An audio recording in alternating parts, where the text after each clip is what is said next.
Let's talk about popular investment instruments, recurring deposit and fixed deposit. Well, I'm sure that must have come in your mind when I said popular investment instrument because most Indians really feel comfortable parking their chunk of money in fixed deposit and in recurring deposit.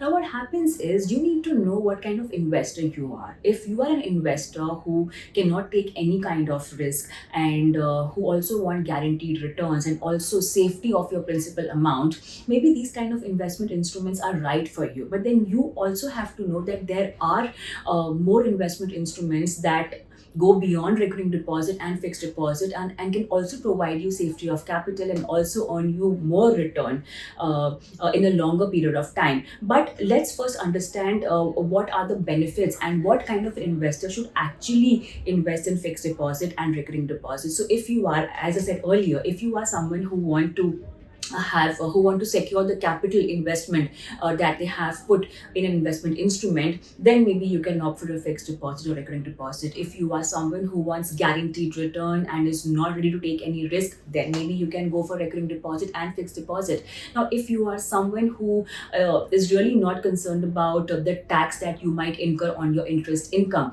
and not sure about the investment instrument being tax friendly, then maybe you can invest in recurring deposit or a fixed deposit. Now, what as an investor you need to understand is recurring deposit and fixed deposit may not give you returns more than inflation. The whole idea of having an investment instrument or maybe a financial portfolio is that your portfolio or your investment instrument gives you return more than inflation, which is why they need to be investment beating, inflation beating investment instrument.